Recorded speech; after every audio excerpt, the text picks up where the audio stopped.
Olá, boa noite! Seja muito bem-vindo a mais um programa Corpo e Mente. Hoje nós vamos entrar no mundo do esporte, mas você vai me perguntar por quê? Você sabia que os atletas precisam não só de preparo físico, mas também psicológico? Quem vai conversar com a gente é o coordenador do Núcleo de Ciências da Confederação Brasileira de Tênis, Mark Caldeira. Seja muito bem-vindo. Eu falei só uma parte do currículo. Ele também é mestrado em Desempenho Humano pela Federal, é ainda professor do curso de graduação em Educação Física da Univale, membro do Laboratório de Neurociência do Esporte e do Exercício também da Federal e do Laboratório de Psicologia do Esporte da Univale. Ufa, são tantas coisas, né? Mas então, Mark, a gente vai falar sobre a psicologia do esporte, mas para que o pessoal que esteja nos assistindo em casa tenha noção da tamanha importância disso, existe uma diferença entre uma pessoa preparada psicologicamente quando se fala em vitória e derrota? Primeiro, boa noite. Boa noite. Obrigado pelo convite, pela oportunidade. Com certeza existem diferenças e hoje cada vez mais significativas e visíveis, né, entre aqueles que obtêm sucesso nas suas tarefas, e não só no esporte, mas o esporte acaba sendo uma atividade humana no qual o desempenho ele é muito visível, né, é o vencer ou perder, né, mas isso também acontece em outras atividades aí, sejam elas profissionais ou mesmo no lazer, né. Mas no esporte, sobretudo, aqueles que estão mais bem preparados psicologicamente já saem muito à frente dos seus concorrentes, né? E isso é notório quando a gente vê os grandes nomes do esporte, né? Podemos citar, por exemplo, o Roger Federer no tênis, Nadal, também no tênis, né? O Bolt no atletismo, ou seja, os nossos atletas do vôlei brasileiro, né? Quando eles aparecem contra outros jogadores, a gente vê que de fato existe uma diferença muito grande ali, psicologicamente falando. E como você disse, eu diria que até mais do que técnica e fisicamente. Mas para quem está em casa entender como se trata esse preparo psicológico, do que a gente está falando?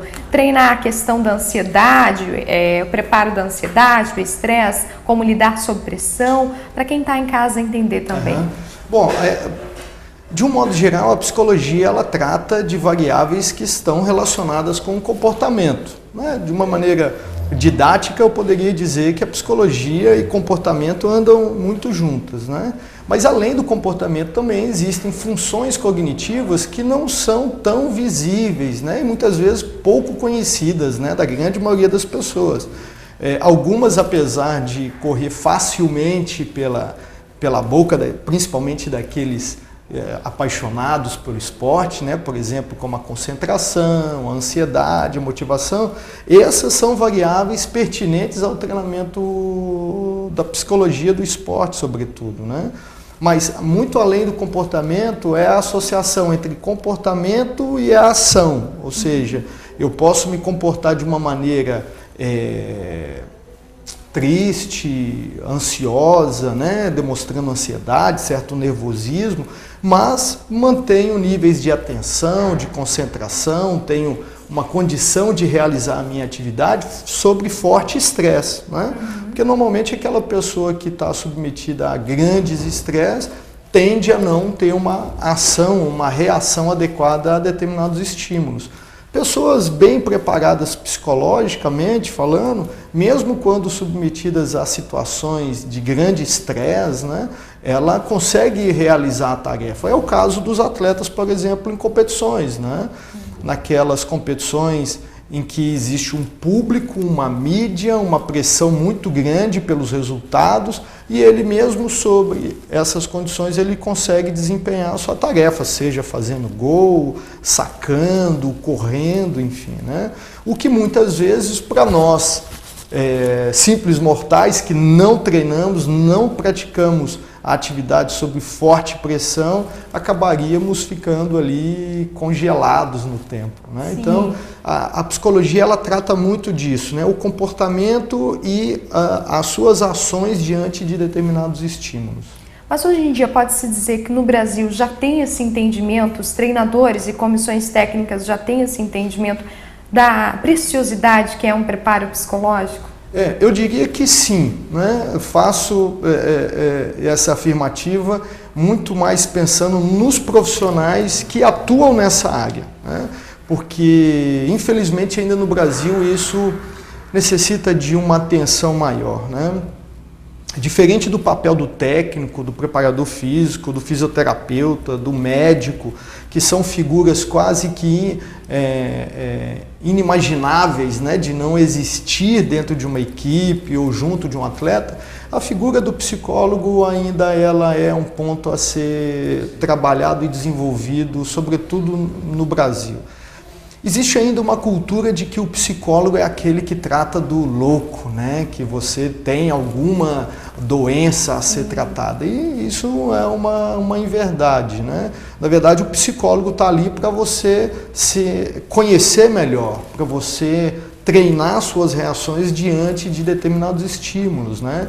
Muitas vezes nós não sabemos o que fazer, mesmo diante de tarefas nas quais nós nos deparamos todos os dias. E muitas vezes por questões mal resolvidas no dia de ontem, né? Por questões mal resolvidas no passado um pouco mais longínquo. Então, apesar de existirem excelentes profissionais na área da psicologia do esporte no Brasil, inúmeros centros de pesquisas, doutores na área, existir essas figuras em grandes clubes, né, seja do vôlei, basquete, do próprio futebol, com certeza ainda é necessário uma atenção maior por parte aí dos órgãos gestores do nosso esporte, né? E aí eu poderia mencionar secretarias de esporte, Comitê Olímpico, Ministério do Esporte, os clubes, né? Então, apesar de termos muita informação e muito conhecimento nessa área, ainda é uma figura profissional que necessita de uma atenção e uma consideração maior.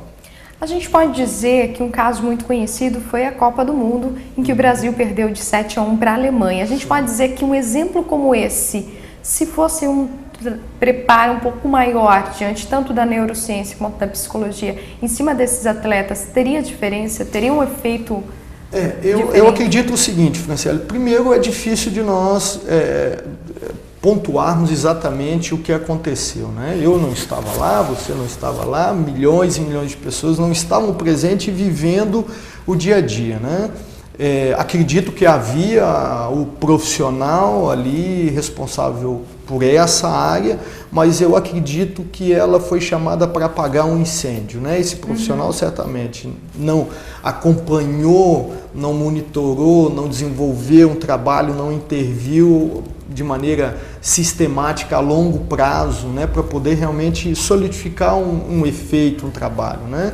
Mas eu não tenho dúvida que a questão da psicologia, né, ela teve um papel fundamental ali.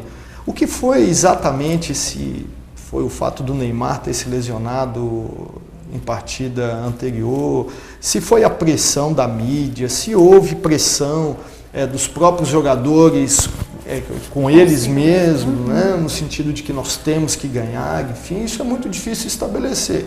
Mas eu não tenho dúvida que se houvesse um trabalho de longo prazo, sistematizado, com apoio de tecnologias que pudessem monitorar certas variáveis, eu acredito que a probabilidade do Brasil ter sofrido o que sofreu seria bem menor, né?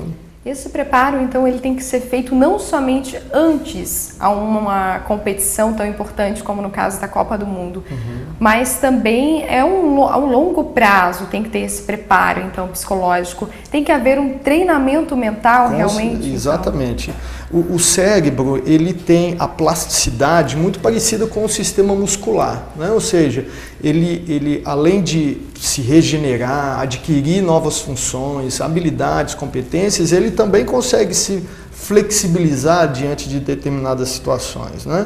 Mas isso não acontece do dia para a noite, né? Ninguém vai deixar de sofrer ansiedade ou nervosismo diante de determinado estímulo simplesmente porque eu falo para ele não ficar ansioso, né? É necessário um período de treinamento, de adaptação, de correção, enfim, isso requer um tempo, né? Ninguém se transforma numa pessoa de alto nível de desempenho em questão de dias, de meses, né? Claro que existe uma diferença entre pessoas, algumas pessoas se adaptam mais rapidamente do que outras, mas todos nós precisamos de um tempo aí de treinamento, de prática, de exercício, tentativa, erro, correção, enfim.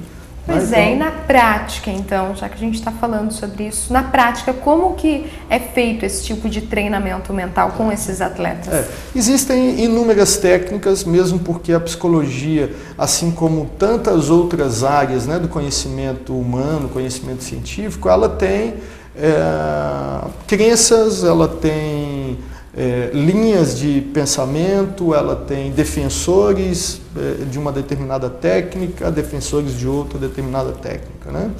Então nós temos essa, vamos chamar de psicologia clássica, né? Pelo menos no meio do esporte, é aquelas técnicas que visam combater ou minimizar os efeitos da ansiedade, né? Elevar níveis de motivação, aumentar níveis de concentração. São técnicas que muitas vezes permeiam o diálogo, né, o exercício da visualização, né?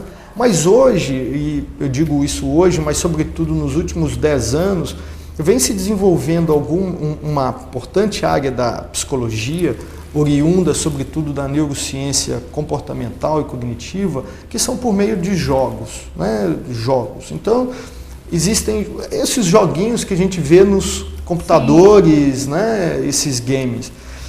Por quê? Ao se deparar com uma situação no qual o sujeito tem que tomar decisões e ele não quer perder para o joguinho, ele quer vencer o jogo, essa situação faz com que nós vivenciamos uma situação muito parecida com o que acontece na realidade, né? Ou seja, eu tenho um inimigo a ser vencido, eu tenho um desafio a ser batido, né? E isso faz com que o meu cérebro desenhe estratégias, desenhe caminhos a ser percorridos, né? Muitas vezes nessas horas as pessoas, como por exemplo o videogame, as pessoas acabam jogando o controle fora, não tem briga com o videogame, vai pra direita, acha que vai gritar, xingam, exato. Mas por quê? Porque o ser humano, ele vive essa realidade, apesar de ser uma realidade virtual, mas em termos de variáveis fisiológicas, ela se aproxima muito da realidade. Então, efeitos como, e todos nós já sentimos medo, né, por alguma razão, nos deparamos com um cachorro enorme que está nos olhando na rua e nós não sabemos se ele vai nos atacar e daí nós vamos ter que correr ou enfrentar o perigo.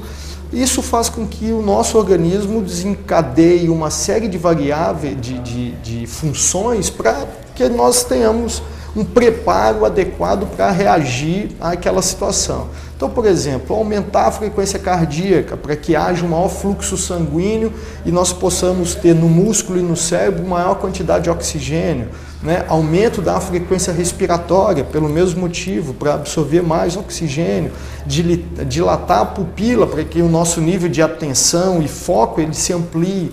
Então, são reações que nós provocamos a partir de games e monitoramos essas reações, de tal maneira que aquele profissional que está acompanhando o atleta, no caso, ele possa informar o atleta e orientá-lo no sentido de que ele tome consciência da melhor reação. Veja bem o que está acontecendo com você. A sua frequência cardíaca se elevou por demais. Você agora tem que respirar profundamente para baixar essa frequência cardíaca e ser capaz de reagir adequadamente daquela maneira. Né? Realmente, a gente realmente não sabe o poder que tem a nossa mente, né? Certeza. E você trouxe, inclusive, um game. Sim, um isso exemplo. para mostrar pra gente. Mas eu vou deixar para o próximo bloco. No próximo bloco a gente vai mostrar o game que ele trouxe, como que funciona e como que beneficia para as pessoas. Além disso, a gente separou um trecho de um filme para dar um exemplo de como é esse preparo psicológico feito com os atletas. A gente já volta.